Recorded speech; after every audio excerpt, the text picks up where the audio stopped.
আল্লাহ বলছে, গোলাম তোমরা আমার কাছে চাও, রিজিক চাও, মাল চাও, ধন চাও, সম্পদ চাও, স্ত্রী চাও, স্বামী চাও, সন্তান চাও, সমস্ত কিছু আমি দেব।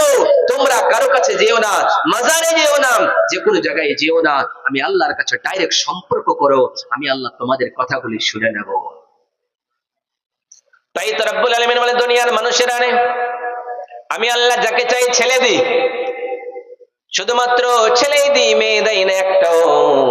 আমি আল্লাহ যাকে চাই শুধুমাত্র মেয়ে দিই, একটাও ছেলে দেই না। আবার আমি আল্লাহ যাকে চাই শুধুমাত্র মেয়েও দিই, ছেলেও দিই। আর আমি আল্লাহ যাকে চাই ছেলেও দেয় না, মেয়েও দেয় না, একেবারে শূন্য করে রেখে দিই, তাহলে এটা আমার আল্লাহর কুদরত। আমি আল্লাহর কুদরতের কাছে তোমরা কখনোই হার মানাতে পারবা না। অতএব আমি আল্লাহর কাছে সবকিছু রয়েছে, তোমরা শুধুমাত্র চাও, চাইলেই পাইবা, না চাইলে কখনোই তোমরা পাবা না। ঠিক কিনা? পাবা? পাবা না। তাহলে আত্তাইবুন, প্রথম নাম্বার মুমিনের প্রথম গুণ হলো আত্তাইবুন। অতএব তওবায় লুটিয়ে পড়বে, তারা তওবা করবে, কখনোই ফিরে আসবে না। যতই জাহেল হোক, যতই যে হয়ে যাক না কেন, যতই বোকা হোক না কেন, যে হয়ে যাক না কেন, আল্লাহর দরবারে যদি তওবায় লুটিয়ে পড়ে, আল্লাহ বলছে, গোলাম তুমি কখনো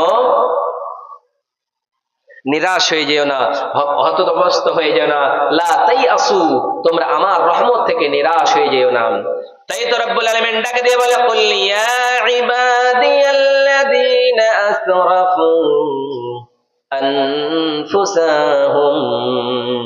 রব্বুল আলামিন ডাকে দিয়ে বলে, দুনিয়ার মানুষেরা রে, तमाम दुनियार মানুষদের ডাকে দিয়ে বলে, কুল ইয়া ইবাদিয়াল্লাযীনা আসরাফু আলা আনফুসিহিম লা তাকনাতু মির রাহমাতিল্লাহ ইন্নাল্লাহা ইয়াগফিরুয যুনুবা জামিআ ইন্নাহু হুয়াল গফুরুর রহিম। রব্বুল আলামিন ডাকে দিয়ে বলে, দুনিয়ার মানুষেরা রে, তোমরা নিজের উপরে অন্যায় করেছো, জুলুম করেছো, অত্যাচার করেছো, আমি আল্লাহর কাছে তোমরা নিরাশ হয়ে যেও না, তোমরা হতভম্ব হয়ে যেও না, হতাশা হয়ে যেও না। আমি আল্লাহ ছাড়া কেউ মাফ করে দেবে না। আমি আল্লাহ মাফ করনে ওয়ালা, আমি আল্লাহ ক্ষমা করনে ওয়ালা, আমি আল্লাহ দয়ালু। তোমরা শুধুমাত্র আমার কাছে চাও, আমি আল্লাহ তোমাদের চাওয়ানি পাওয়ানি সব কিছু মিটাইয়া দেব রে মাওলা। ও বান্দারা, তোমরা কখনো নিরাশ হয়ে যেও না, শুধুমাত্র আমার কাছে চাও, চাইলেই পাইবা। কিন্তু আমরা আমাদের ভিতরে সমাজটা এমন হয়ে গিয়েছে, এমন অপদস্থ হয়েছে, কিন্তু আমরা এক আল্লাহর ইবাদত করতে চাই না, এক আল্লাহকে মানতে চাই না। এক আল্লাহ আমাদের এগুলি বিধান দিয়েছে, সেগুলি মাদ্রাসা মসজিদকে দেখতে চাই না। এগুলি আমাদের কাছে আজকে লাঞ্ছিত। কোরআনের কথা হচ্ছে, আমরা কোরআনের কথা থেকে এখান থেকে উঠে চলে যাচ্ছি। এক লোক বলছে, আমি শয়তান দেখতে চাই। শয়তান দেখতে চাও? তাই শয়তানকে যদি দেখতে পাই, তাহলে এক লোককে বলেছে, তুমি যদি শয়তানকে দেখতে পাও তাহলে 100 টাকা পুরস্কার দিয়ে দিও। এবার সে বললো, শয়তান কোথায় পাওয়া যাবে? একজন লোককে বললো, শয়তান নাকি একটা মজলিসে থাকে। একজন মাওলানা আওয়াজ করছিল, ও ভাইয়েরা আমার, শোনো শোনো শোনো, তোমরা যদি শয়তান তারে বলা হয়, একটা কোরআন এবং হাদিসের কথা হবে, ওই কোরআন এবং হাদিসের কথার মধ্যে যারা উঠে চলে যাবে, তাদেরকে শয়তান আগমন করে, তাদের শয়তান পিছনে লাগে। সেই লোকটা শোনার পরে সঙ্গে সঙ্গে একজন উঠেছে, একটা মজলিস থেকে কোরআনের মাহফিল থেকে একজন উঠে যাচ্ছে, সঙ্গে সঙ্গে লোকটারে ডাক দিয়ে বলে, তুমি শয়তান। সঙ্গে সঙ্গে সেই লোকটা রাগ করে নিয়েছে।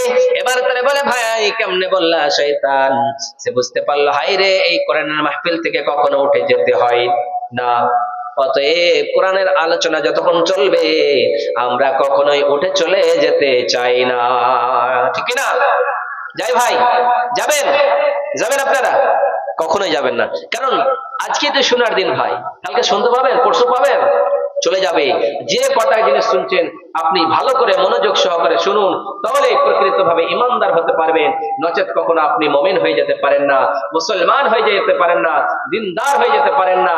আপনাকে যদি প্রকৃতভাবে ইমানদার হতে চান, মুত্তাকি হতে চান, তাহলে আপনাকে এমন কাজ করতে হবে, যেই কাজ করলে আমার আল্লাহ রাজি হয়ে যায়, যেই কাজ করলে বিশ্বনবী সাল্লাল্লাহু আলাইহি ওয়াসাল্লাম রাজি হয়ে যাবে, সেই কাজটা আপনাকেই করতে হবে। নচেত আপনি কখনোই মুমিন হতে পারেন না। যদি বিশ্ব নবী সাল্লাল্লাহু আলাইহি সাল্লামের সাহাবারা, সেই জামানার লোকেরা অন্যায় কোনো কাজ করত, সঙ্গে সঙ্গে বিশ্ব নবীর কাছে এসে বলতেন, নবী গো, আমি এই কাজটা করেছি, আপনি বলুন তো এই কাজটাকে আমার মাফ হবে?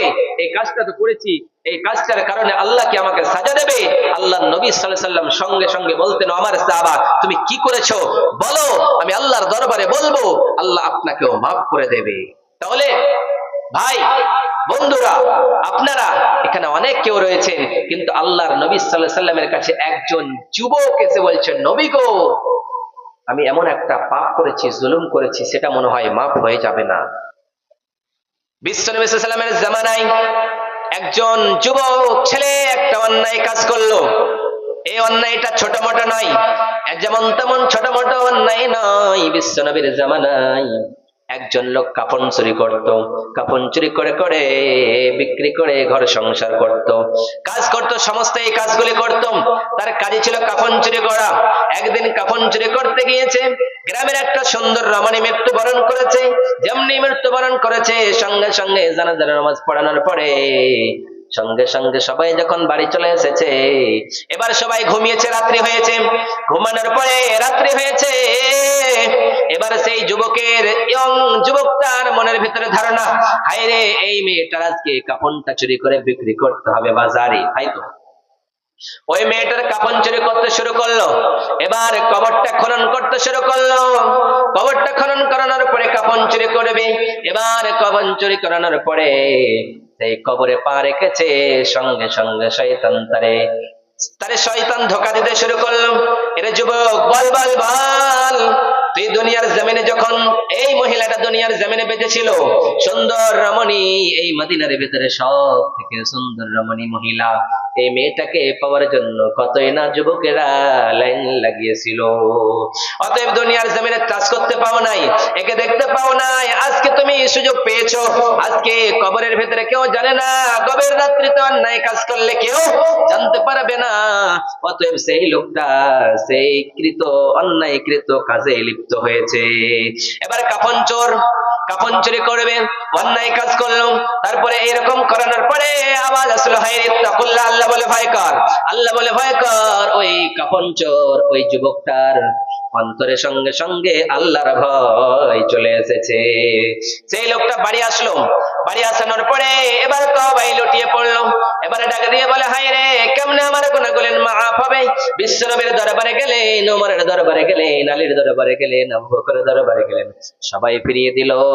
বিশ্ব নবী বললেন, তোর মতো গুনাহগার এই দুনিয়ায় বেঁচে থাকার কোনো অধিকার নেই, যাও যাও যাও, আমার দরবার থেকে এক্ষুনি বের হয়ে যাও।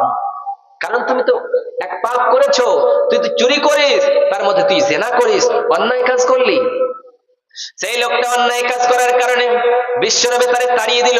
এক জায়গায় গিয়ে, পাহাড়ের উপরে গিয়ে সেই লোকটা তওবায় লুটিয়ে পড়েছে। এবার অনেকদিন তওবা করানোর পরে আল্লাহর নবীকে ওহীর মাধ্যমে জানিয়ে দিয়ে বলেন, ও নবী, আপনি বলুন তো, আপনার এই প্রশ্ন করা হবে। জিবরিল আমিন এসে বলছেন, নবী গো, আপনি বলুন তো, দুনিয়া সৃষ্টি করেছেন কে? বিশ্বনবী বলেন, আল্লাহ। তারপরে বিশ্বনবীরে বললেন, ও নবী, আপনি বলুন তো, তওবা মাফ করনে ওয়ালা কে? বলে আল্লাহ। তাহলে ও নবী, দয়ার নবী, আপনি বলুন তো, ওই লোকটা আপনি ফিরিয়ে দিয়েছিলেন, ওই লোকটা অন্যায় করেছে ঠিকই, কিন্তু আল্লাহ বলে, গোলাম, আমি কখনো তোমাদের ফিরিয়ে দেই না, কেন তোমরা ফিরিয়ে দাও? অতএব বিশ্ব নবী বললেন, যাও যাও যাও, আল্লাহ তোমারে মাফ করে দিয়েছে।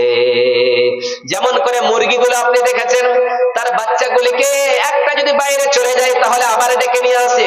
কেউ যদি সেই বাচ্চাটারে মারতে আসে, সঙ্গে সঙ্গে মুরগি ওই লোকটারে ধাবিত করে, সেই লোকটারে তেড়ে নিয়ে চলে যায়, এমন করে এগলে রাখে।